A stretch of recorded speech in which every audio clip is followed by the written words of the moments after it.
돈 벌면 자기들끼리 나눠 갖고, 그럼 우리는 우리 집값이 하락하거나 이런 것들은 뭐 나라에서 뭐 집값 보존해 줍니까?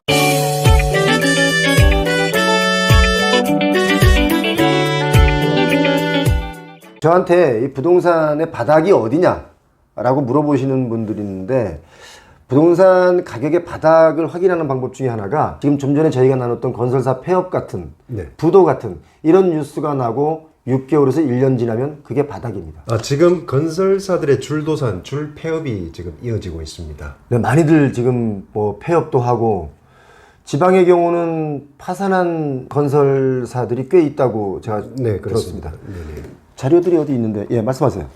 지금 이 상황을 어떻게 보십니까? 아니, 이제 뭐 미분양이 그렇게 많은데 그 지방의 경우는 그 작은 건설사들이 무너지는 경우가 꽤 있겠죠. 지금 보니까 도급순위 83위였던 대우조선해양건설, 거기도 부도가 났고, 또 저는 개인적으로 좀 충격이었던 게 범현대가의 그 기업이다라고 했던 그 HNINC라고 하는 건설사가 있어요. 네네. 거기도 지금은 법정 관리 들어갔죠. 네. 그러니까 이렇게 뭔가가 기댈 곳이 있는 기업들마저도 법정 관리 들어가고 부도가 나고 막 폐업다고 하거든요. 네. 이건 뭐냐면 미분양이 이제 목까지 차오른 겁니다. 그래서 금융 리스크로까지 번지고 있다고 저는 보는 거죠. 그렇죠. 그럼 이런 건설사 폐업으로 연결되는 주된 원인이 미분양 때문에 그런가요? 뭐 미분양도 있겠지만 미분양 이전에 원자재 가격 올라갔잖아요. 네네.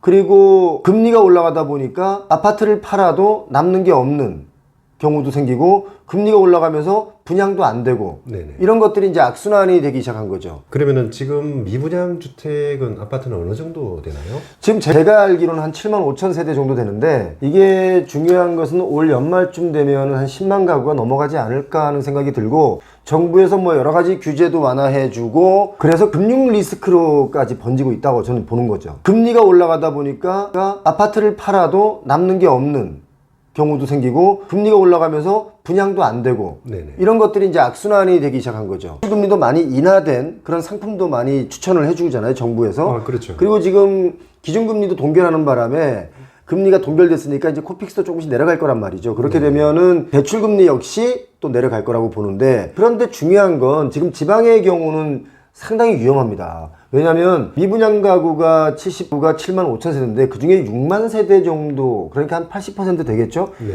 그게 다 지방에서 나오는 거예요. 수도권은 미분양이 나오면 할인 분양하고 또 떨이 분양하고 이러면서 자꾸 해소를 하려고 애를 쓰고 있어요. 그래서 어느 정도 해소가 조금씩은 되고 있는데, 지방의 경우, 특히 지금 대구의 경우는 거기는 그동안 인허가를 그렇게 많이 내준 겁니까? 아니, 공급이 엄청나네요. 공급이 부족해서 아파트 가격이 뛴다라고 하는 뉴스들을 보고 공급을 많이 했겠죠. 근데 저는 그렇게 생각하는 게 아니라, 공급을 많이 하면서 이걸 분양을 잘하기 위해서 그런 뉴스를 낸 거예요. 반대예요. 공급을 많이 하게 되면서 주택이 부족하다, 가격이 오른다 라는 뉴스를 내면서 사람들의 마음을 자꾸 불안하게 만들면서, 저는 가격도 뛰고 많은 사람들이 주택을 살려고 했다고 생각해요. 특히 거기에는 저금리 때 분양만 하면 완판이었거든요. 네. 왜? 들어가는 돈이 없이 그냥 계약만 해놔도 뭐 피가 붓고 하니까 그 피장사 하느라고 많은 분들이 달려들었는데, 정작 뚜껑을 다 열어보니까 남아도네? 네. 남아돌아. 네. 그러다 보니까 자연스럽게 분양이 안 되는 것도 있고, 또 또 고분양가라는 것 때문에 사람들이 정말 망설여지는 거죠. 뭐 가장 큰 트리거가 금리라고 보는데, 저는 금리 이전에 기본적으로 심리라고 봅니다. 심리가 지금 주택을 사는 것은 너무 고가에다가 더 떨어질 수 있어 라고 하는 불안감이라는 것들이 있기 때문에 더 안 사는 거죠. 도로를 달려보면은 크레인이 엄청 올라가고 있어요. 건설 공화국이다 할 정도로 그렇죠. 정말 많은 부동산을 짓고 있죠. 과연 저렇게 많이 지면은 당연히 미분양이 나는 거 아닌가. 그렇죠. 저 깜짝 놀랐어요. 정말 많이 짓고 있는데 계속해서 이 지역은 오른다, 뭐 완판했다, 이런 뉴스들을 막 내고 나니까 진짜 그런 줄 아는 분들이 있는데 그렇지 않아요. 실질적으로 그렇지 않습니다. 제가 저쪽 경기 북부 쪽에 갔더니 일자리도 그렇게 많지 않은데 아파트를 도로변으로 정말 어마어마하게들 짓고 있는 거예요. 아, 여기 지하철도 없고 직장도 없는데 분양가도 비싸요. 네네. 이게 될까?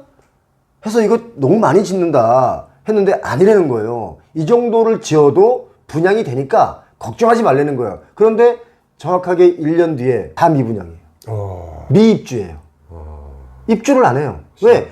내 기존 집이 팔려야 이쪽으로 이사를 갈 텐데 얘 안 팔려요. 네네. 그렇기 때문에 제가 볼 때는 당분간 이 추세로 간다.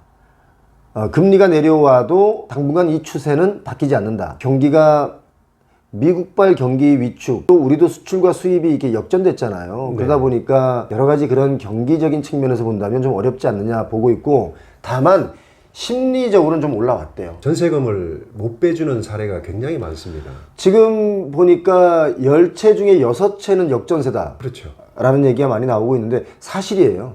이게 뭐 그냥 뉴스에 나는 게 아니라 이게 사실이에요. 10채 중에 6채는 이미 10채 중에 6채라는 것은 심각하거든요. 심각하죠. 그런데 뭐 지금 뭐 반등 얘기할 때는 아니다. 전세 가격이 받쳐주지 않으면 집값은 다시 반등하기 어렵다. 그런데 전세가율이 서울의 경우는 45% 선까지 내려오는 곳도 있거든요. 그러면 갭 투자를 하는 사람들 입장에서는 이미 물 건너간 거예요. 내가 실거주 할 게 아니면 사기 어렵다. 건설사가 이렇게 부도가 많이 나면은 나중에 집은 누가 짓나요? 아, 그걸 왜 걱정합니까? 건설사가 부도가 난다고 해서 집 짓는 건설사가 뭐 다 부도 납니까? 또 져요. 제가 볼 때는 정말 죄송하지만 집값 부동산 폭등기에 계속 폭등할 것이라고 해서 공급 위주로 계속 가격은 올라갈 것이라고 예측한 것이 저는 미스테이크다. 그 책임은 본인들이 져야 되겠죠. 건설사가 몇 개가 부도난다고 해서 아파트가 갑자기 공급이 뚝 중단되고 그러지 않습니다. 지금 사실 그런 건 있죠. 가격 미분양이 나고 주택 경기가 얼어붙다 보니까 대형 건설사마저 수주할 때 굉장히 많은 걸 따지고 조심하게 됐죠. 오히려 그런 것은 저는 좋은 거라고 봐요. 무분별하게 막 때려짓고 막 참여하지 않지 않습니까? 조심해야죠. 아니 뭐 건설사가 위험하면 나라에서 지원해주고 돈 벌면 자기들끼리 나눠 갖고, 그럼 우리 집값이 하락하거나 이런 것들은 뭐 나라에서 뭐 집값 보존해 줍니까? 네. 그러니까 뭐 건설사 부도나고 이런 거는 걱정하지 마세요. 본인 걱정이나 하세요. 그 걱정하는 게 아닙니다. 그런 상황이 아니고요. 네. 이런 상황이 결국 지속이 된다면 사회적 문제가 될 수 있을 소지가 있기 때문에 말씀드립니다. 당연히 사회적으로 문제가 되죠. 그래서 연착륙이라는 단어가 그래서 나온 겁니다. 천천히 하락하게 만들어야 건설사도 버틸 수 있고 견딜 수 있고 또 다른 내일을 준비할 수 있는데, 급강하되면 서민들 경제도 어려워지고 하니까 나라에서는 나름대로 연착륙을 계속 시도한 거고, 그래서 온갖 규제를 다 풀어주지 않습니까? 그렇죠. 그런데 이제 잘 아시다시피 규제를 하면 할수록 집값은 올라가고, 풀어주면 풀어줄수록 집값은 또 내려가고, 이런 게 다 심리라고 저는 봅니다. 저희가 조사를 해보니까 그 종합건설업체 폐업 건수가 3월 달에만 83개가 폐업을 했어요. 무슨 건설사가 그렇게 많아? 83개나 폐업을 했다고? 왜 아직도 많이 있던데?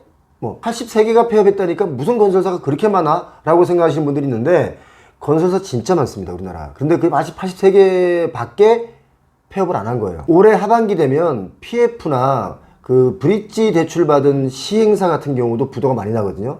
그러면 이제 건설 일거리 자체가 없어지는 건설사들이 있어요. 여긴 또 폐업을 또 할 수밖에 없습니다. 당분간 폐업하겠죠. 폐업 건수가 제가 볼 때는 올 연말 되면 더 극대화될 수 있다라고 보기 때문에 사실은 지금 어느 건설사든지 피가 마르고 있는 거죠. 자, 여기서 한 가지 뭐 아주 간단한 얘기를 하나 더 드리면, 부동산 바닥이 언제냐고 물어보시는 분들이 있어요. 네. 바닥은 지금처럼 이런 뉴스가 많이 나오고 6개월에서 1년 지나면 바닥입니다. 그리고 그 시간이 되면 거래량도 확실하게 늘어납니다. 바닥에서. 그럴 때가 이제 서서히 집을 사야 하는 시기가 오고 있구나라고 생각하시면 주택 구매하는데 도움이 될 거라고 보고요. 건물을 사시는 분들은 지금 공매나 경매로 많이 나와 있으니까 지금부터 향후 한 2, 3년 동안 천천히 보시면 될 것 같습니다.